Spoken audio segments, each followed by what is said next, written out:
Bismillahirrahmanirrahim. Bapak Ibu yang dirahmati Allah, Assalamualaikum warahmatullahi wabarakatuh. Innal hamdalillah nahmaduhu wa nasta'inuhu wa nastaghfiruh wa na'udzu billahi min shururi anfusina wa min sayyiati a'malina. May yahdihillahu fala mudhillalah wa may yudlilhu fala hadiyalah. Wa asyhadu an la ilaha illallah wahdahu la syarikalah wa asyhadu anna Muhammadan abduhu wa rasuluh la nabiyya ba'da. Allahumma shalli ala sayyidina Muhammad wa ala ali sayyidina Muhammad wa ba'du. Bersyukur kepada Allah Subhanahu wa taala dengan mengucapkan bersama alhamdulillahirabbil alamin. Juga tidak lupa selawat dan salam selalu kepada junjungan Nabi besar Muhammad sallallahu alaihi wasallam. Bapak Ibu yang dirahmati Allah, hari ini kita mulai dari buku yang baru setelah sebelumnya kita belajar tentang kaidah-kaidah fikih yang terkait khusus dalam kehidupan bermuamalah. Maka kita akan memulai perjalanan baru dengan buku yang berbeda. Buku ini asli judulnya adalah Al-Mu'amalat Al-Maliyah Al-Mu'asirah.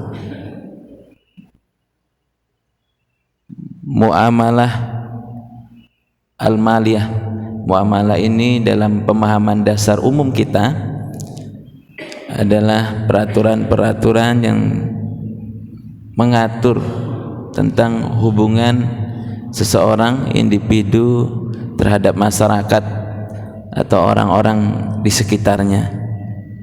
Ini secara umum arti tentang muamalah. Jadi kalau kita kenal ada muamalah ma Allah, ada muamalah ma'an nas, hubungan manusia dengan Allah yang kita sebut dengan ibadah.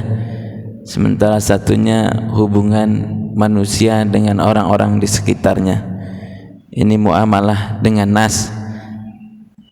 Adapun yang dimaksud dengan al-maliyah dari kata malun, harta, sementara dengan dibubuhi kata al-maliyah dengan tambahan ya dan ta ini menunjukkan arti yang berbeda-beda tapi maknanya sama. Ada yang menyebutkan bahwa ini adalah keuangan. Ada juga yang disebut dengan kegiatan ekonomi yang terkait dengan uang atau harta. Semua aktivitas ekonomi yang menghasilkan uang atau harta disebut adalah maliyah. Sementara kata al-mu'asirah ini dari asrun yang berarti modern atau kekinian, bisa juga aktual, atau bahasa ekonominya biasanya umumnya disebut kontemporer. Jadi hubungan-hubungan, peraturan-peraturan atau ketentuan-ketentuan yang Allah tetapkan dalam syariatnya terkait dengan kegiatan-kegiatan atau aktivitas ekonomi atau keuangan yang sering kita temukan dalam kehidupan keseharian di zaman yang terakhir ini atau zaman yang modern ini. Jadi kasus-kasus yang dikaji terkait dengan sistem keuangan modern atau kontemporer fil fiqhil islami. Jadi khusus dalam fikih Islam kajiannya. Buku ini dikarang atau karya fenomenal dari Dr. Muhammad Utsman Syabir. Beliau adalah pakar keilmuan atau afaqih dalam bidang fikih di Universitas Yordan. Dari sini kita tidak belajar secara eksplisit satu persatu atau sorogan setiap kalimat per kalimat karena buku ini halamannya luar biasa. Tapi secara umum kita pelajari hal-hal yang terkait dan yang paling dekat dengan kehidupan kita sehari-hari. Jadi tidak semuanya kita pelajari karena halamannya ratusan. Maka kita pelajari yang memiliki hubungan atau ruang lingkup muamalah yang sering kita kerjakan sehari-hari.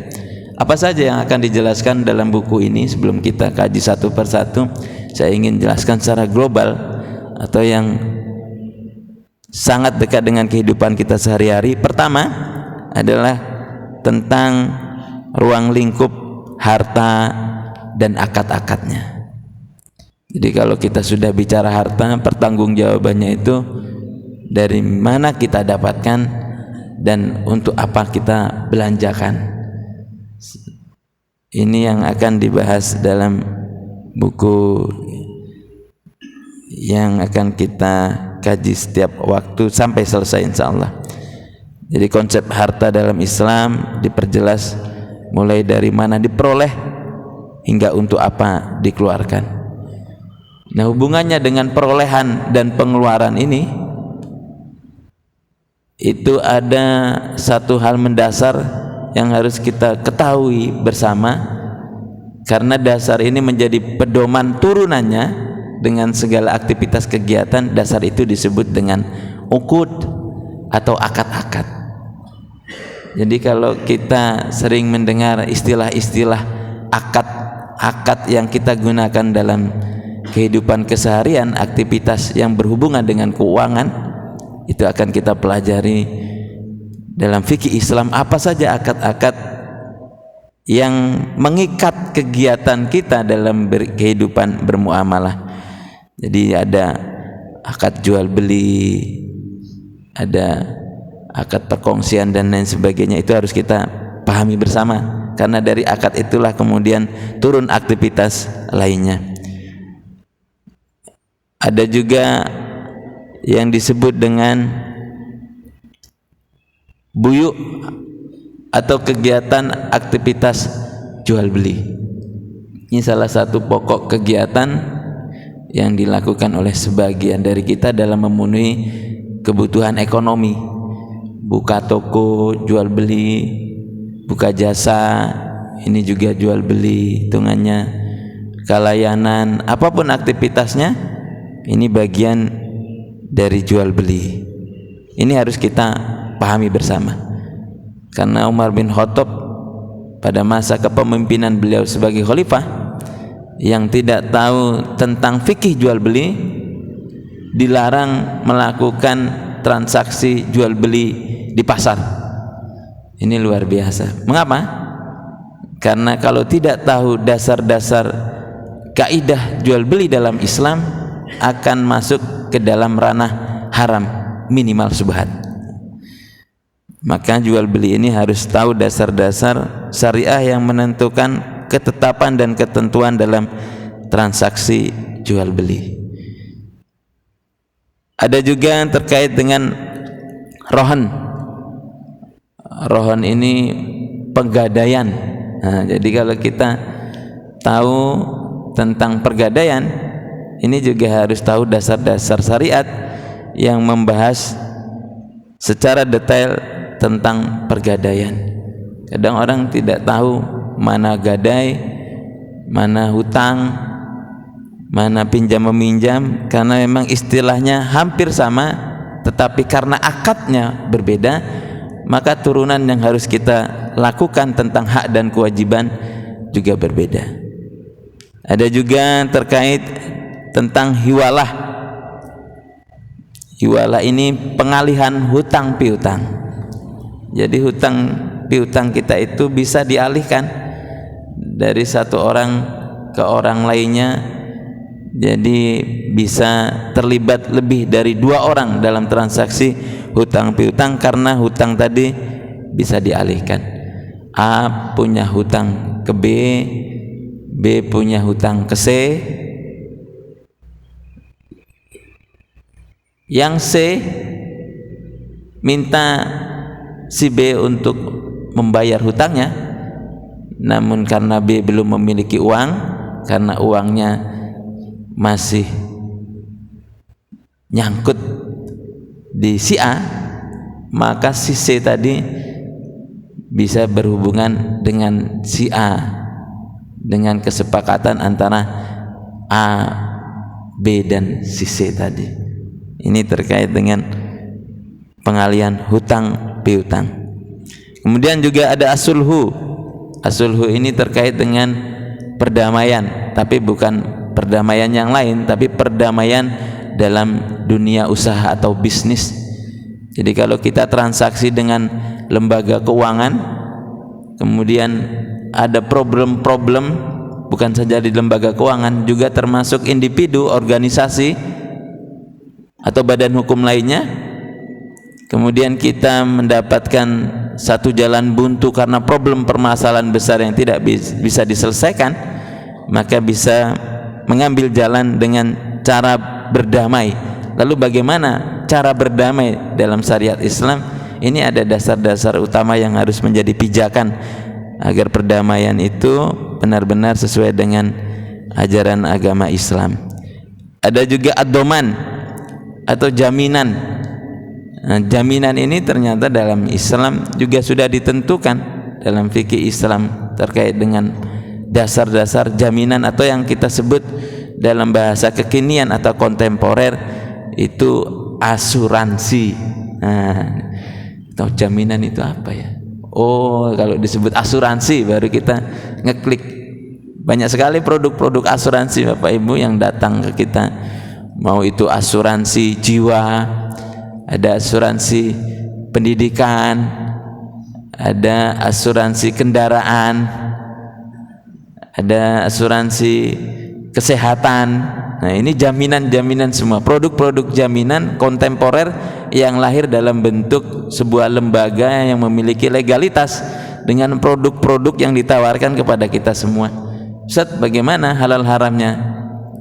Nanti kita kaji terkait dengan sistem perjaminan atau asuransi dalam fikih Islam melalui buku ini, sehingga kita benar ketika memilih salah satu produk asuransi yang sesuai dengan syariat, benar-benar memberikan jaminan sesuai dengan kaidah Islam yang kita pelajari. Karena hal-hal tersebut menjadi sebuah kewajiban seorang muslim untuk mengetahui dasar-dasarnya.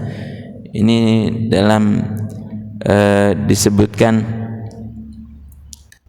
oleh Muhammad Syahton, salah satu dosen Azhar, bahwa mengetahui dasar-dasar keuangan atau kegiatan ekonomi dalam bentuk kontemporer yang kekinian itu hukumnya adalah fardu ain.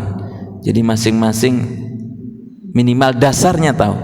Sementara untuk expert atau ahli itu fardu kifayah. Jadi tidak semua orang dituntut untuk ahli, tapi tahu itu menjadi sebuah kewajiban personal untuk bisa mempelajari tentang transaksi-transaksi keuangan yang kontemporer atau kekinian. Kita lanjut. Kemudian ada pembahasan juga tentang syirkah. Syirkah ini juga istilah-istilah asing yang familiar atau sering kita dengar pada masa-masa berdirinya atau tumbuhnya perbankan syariah. Ada kata syirkah. Syirkah ini kalau dalam bahasa Indonesia kita sebut dengan perkongsian. Ya, jadi kalau kita ingin melakukan transaksi bisnis dengan model syirkah atau kongsi, itu juga ada ketetapan-ketetapan, ketentuan-ketentuan yang harus kita pahami antara 2 orang, 3 orang, 4 orang atau lebih yang berkongsi dalam satu kegiatan bermuamalah maliyah atau kegiatan keuangan, kegiatan usaha atau kegiatan ekonomi. Jadi ada dalam syirkah itu ketentuan sederhana, contohnya yang satu modalnya 10%, yang satu modalnya 90%, tapi bagi hasilnya tidak meski 10% dan 90%, tapi boleh 50%, 50%. Meskipun modal perkongsiannya itu berbeda-beda. Hal-hal sederhana ini ternyata dalam agama kita juga sudah dijelaskan sangat detail sekali. Kemudian ada wakalah. Wakalah ini terkait dengan perwakilan. Akad-akad wakalah ini juga umum kita temukan dalam kehidupan kekinian. Kita pergi ke bank, akadnya jual beli, tapi bank tidak menjual produk-produknya dan dia juga tidak memiliki bidang khusus untuk membuka fasilitas untuk pelayanan barang-barang dari semua barang-barang yang diperjualbelikan. Maka bisa jadi bank ini mewakilkan kepada kita untuk mencari bank atau mencari produk sendiri ke tempat yang kita tuju atau barang-barang yang kita inginkan. Mau beli rumah, bank nggak jual rumah, maka bank mengutus kita untuk mencari rumah sesuai dengan spesifikasi kita sendiri atas nama bank. Nanti kalau sudah ketemu rumahnya atau kendaraannya atau apapun itu, baru lapor ke bank dan terjadilah akad wakalah ini, perwakilan dari bank untuk mencari barang-barang yang kita inginkan. Ini tentang perwakilan. Banyak lagi contoh-contoh lainnya yang bisa kita bahas terkait akad wakalah ini ya. Kemudian juga ada wadiah, penitipan. Nah, penitipan ini juga bagian dari transaksi muamalah. Sekarang nitip itu ada biayanya. Nah, kalau orang buka jasa justip, wah, ya Pak ya, ada justip ke Balikpapan, justip ke Samarinda, ada justip ke Malaysia, ada justip ke Timur Tengah. Jadi orang yang memiliki kegiatan rutin buka jasa justip. Nah, ini akad-akadnya, transaksinya, kemudian bagaimana sistemnya dalam justip ini sesuai dengan ketentuan syariah. Ada juga tentang ariyah. Ariyah ini tentang pinjam meminjam. Jadi minjam sesuatu yang sesuai dengan syariah ketentuannya, bagaimana pinjam meminjam itu bernilai ibadah juga plus sesuai dengan ketentuan agama. Ini harus kita ketahui, khususnya pada umumnya yang meminjam ini yang harus lebih banyak tahu, karena kasusnya problem itu akan muncul kalau yang meminjam ini yang bermasalah. Yang dipinjam ini jarang masalahnya datang. Yang masalah datang dalam pinjam meminjam ini umumnya adalah yang meminjam. Minjam buku tidak kembali, minjam kendaraan dipulangkan, bensinnya nggak terisi. Wah, ini hal-hal yang sepele kecil seperti ini agama mengatur ternyata. Ya, ini pinjam meminjam. Kemudian ada gosop. Gosop ini 11-12 dengan syarikoh. Kalau syarikoh itu mencuri, gosop ini hampir sama tapi sedikit berbeda.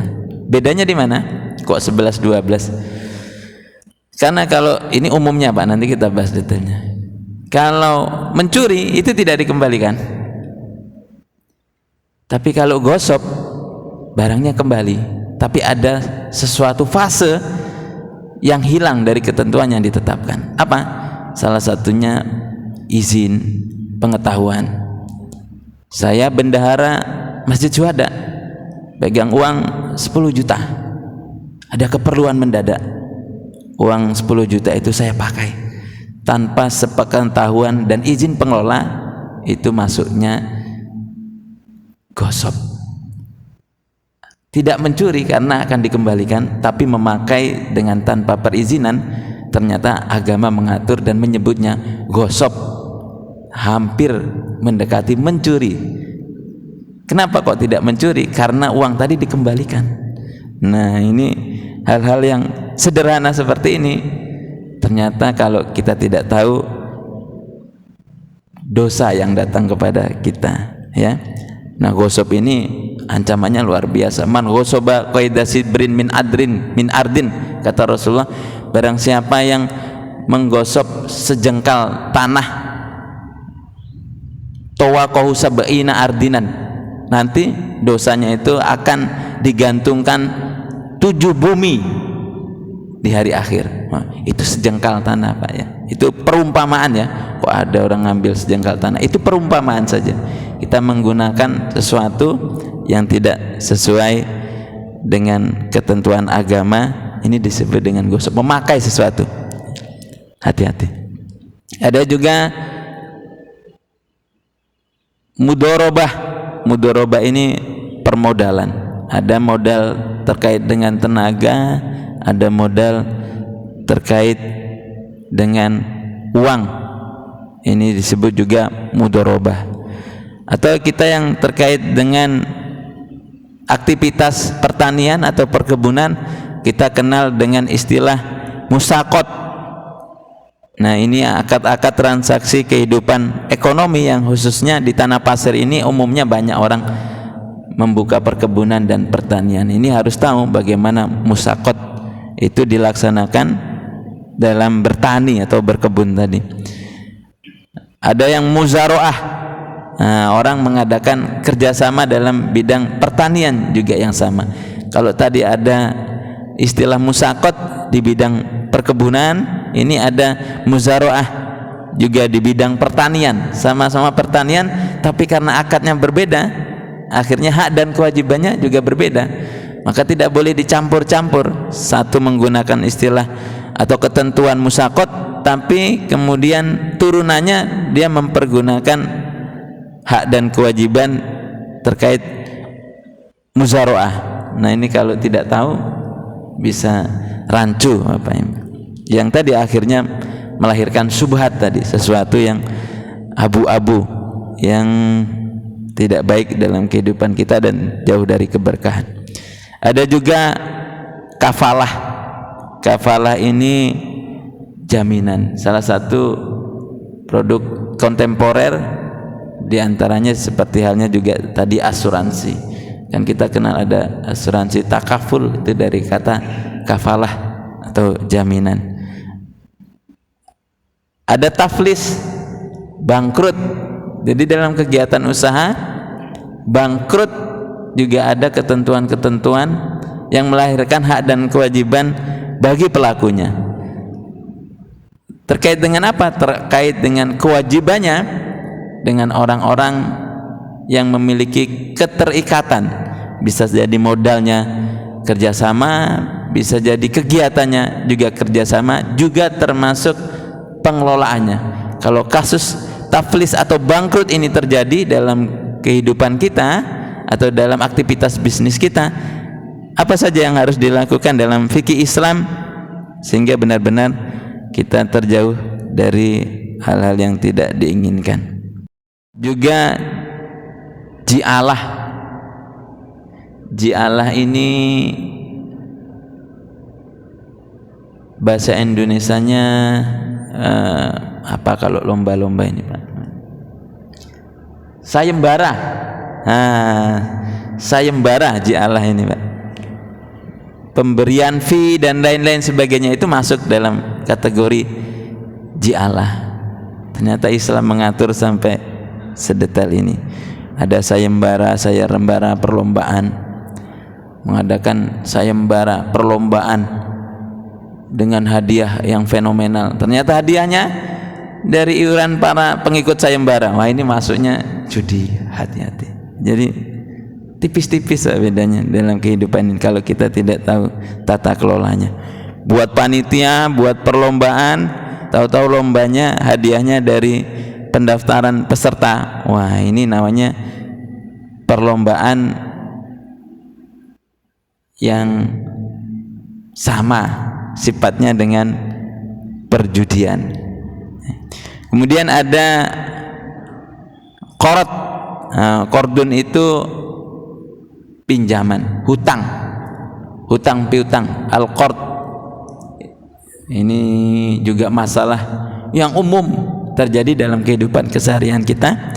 Maka istilah qard atau pinjam meminjam ini harus tahu. Umumnya yang dipinjami lebih banyak harus tahunya.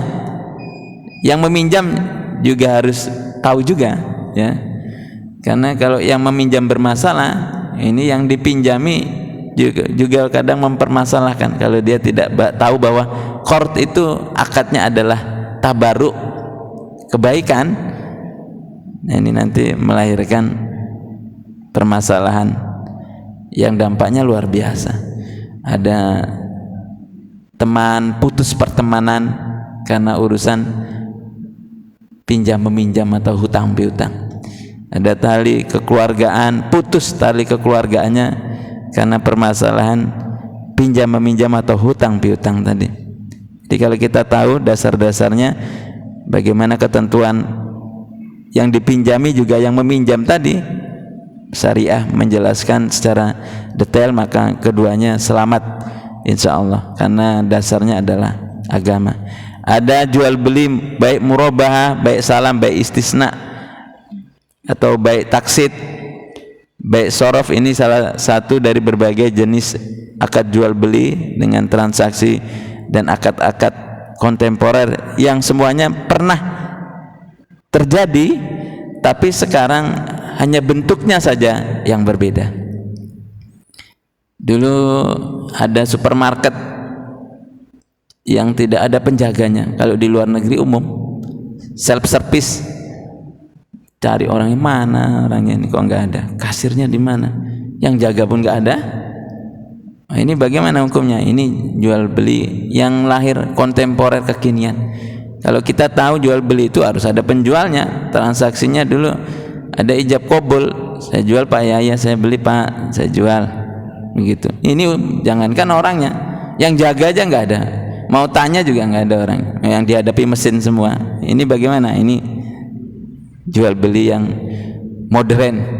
Jadi kalau kita ketemu tempat yang tidak ada penjualnya, bagaimana perlakuan kita dalam menjalankan jual beli transaksi yang modern ini juga dibahas di sini. Ada ijaroh, sewa menyewa. Nah, kalau kita buka usaha persewaan, apapun bentuknya, itu mobil, peralatan, catering, ya, atau persewaan lainnya, permesinan dan lain sebagainya, juga harus mengetahui bagaimana konsep-konsep ijaroh atau sewa menyewa ini diatur dalam agama. Termasuk di dalamnya, dalam buku ini juga menjelaskan tentang konsep uang. Jadi kalau kita kenal uang dengan berbagai jenisnya, kalau dulu orang bersepakat bahwa uang itu secara definisi dalam ekonomi Islam itu harus memiliki nilai yang sama dengan nilai yang tertulis, Bapak Ibu. Bahkan sekarang pun masih ada yang menyebutkan kalau nilai nominal yang tertulis itu tidak sama dengan nilai fisik uangnya, itu kategorinya riba atau haram. Meskipun itu masih dalam perdebatan atau khilafiyah. Kenapa? Karena kalau uang yang kita pakai, kita robek Bapak Ibu, kemudian dengan robekan itu kita beli, kan nggak ada yang terima karena rusak nominalnya. Kita bawa setengahnya saja dari 100.000 tadi kita robek, dengan setengah kita bawa ke tukang bakso, nggak mau nerima dia. Karena apa? Karena nilai fisiknya tidak sesuai dengan nilai nominalnya. Kalau kita robek kan nominalnya jadi rusak nilainya, tidak jadi 100.000. Meskinya tukang bakso nerima. Kenapa? Karena itu kan alat transaksi. Tapi kalau emas tidak, dipotong setengahnya, kita pergi jual ke tukang emas, masih nerima tukang emas, ya, karena nominalnya sama dengan nilai intrinsiknya. Ekstrinsik dengan intrinsiknya itu sama, nominalnya dengan bahannya itu sama nilainya. Jadi mau kita bagi 4, bagi 2 tetap bernilai. Tapi kalau uang kertas itu kita 100.000 kita jadikan 25 ribuan tanpa dipecahkan atau kita tukarkan, kita robek jadi 4, kita belikan pentol, tidak mau tukang pentol nerimanya, ya, karena nilainya fisiknya itu tidak sesuai dengan nominalnya. Nominalnya rusak karena kita robek tadi. Nah, itu bagaimana kita bersikap dengan model keuangan, model uang yang sekarang atau kontemporer ini bentuknya kertas, ya, tidak lagi emas atau sejenisnya. Ini terkait dengan konsep uang. Ada sukuk. Sukuk, orang yang sering jual beli saham atau obligasi. Nah, ini juga dibahas karena ini muncul di era saat ini saja. Orang perusahaan membutuhkan dana modal, kemudian dia muncul di bursa saham, di ISO, kita beli sahamnya, Kita tidak tahu tentang terkait usahanya karena pengelolanya sendiri, tapi kita menjadi bagian dari pemilik perusahaan tersebut. Nah, ini juga bagian dari kehidupan ekonomi kontemporer, jual beli saham. Ada yang memanfaatkan jual beli saham ini dengan short selling. Ini short selling ini bagian dari perjudian karena gambling. Dia ambil beli sahamnya jam 6.06 sekarang ini Pak, dia beli karena sedang turun, karena prediksi dia perusahaan ini sahamnya akan naik, maka jam 6.06 dia beli seharga 30 miliar contohnya Bapak Ibu. Dia beli jam 6.06 30 miliar, jam 6.10 naik Pak sahamnya. Berapa waktunya itu Pak? 4 menit. Jadi 4 menit dia melototi, naik sedikit dia jual. Keuntungannya jangan ditanya Pak, banyak. Ini judi Bapak Ibu ya. Kalau naik karena nggak jelas. Dia beli itu bukan karena ingin memiliki perusahaannya atau memiliki usaha tersebut, tapi dia hanya mencari split perbedaan harga jual dan harga beli. Ini masuknya judi ya. Kalau uangnya banyak 30 miliar, naik 1% saja berapa Pak? Banyak, nggak usah dihitung Pak ya, bikin pusing saja ngitungnya karena banyak. Maka dulu ada dosen ekonomi konvensional, ekonomi murni, menyebutkan dengan bangga, saya menikahkan anak saya di tempat ini, tempatnya yang istimewa di Jogja, hanya bermodalkan short selling tadi. Jadi tabungan dia masukkan, dia belikan saham, dalam hitungan menit dia jual, keuntungannya bisa untuk menikahkan anaknya di gedung termewah di Yogyakarta. Nah, jadi berapa yang dijual belikan dalam waktu singkat itu? Banyak Bapak Ibu. Ini terkait dengan sukuk tadi. Ada juga dibahas tentang faraid. Nah, faraid ini terkait dengan warisan ya. Bisa Ustaz warisan halal haram? Bisa kalau kita tidak tahu dasarnya. Ada ibu makan harta haram anaknya, kenapa? Hak anaknya diambil, meskinya ibunya dapat 1/8 diambil semuanya, dibawa nikah lagi. Waduh, ini hak anaknya yang harus ditunaikan tadi, ternyata dimakan oleh ibunya sendiri atau dimakan saudaranya karena pembagiannya tidak sesuai dengan ketentuan agama.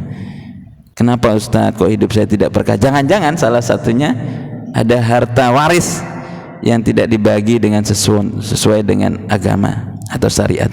Ada luqotoh, barang temuan, ada hibah, ada wakaf, dan bentuk-bentuk transaksi lainnya yang banyak sekali.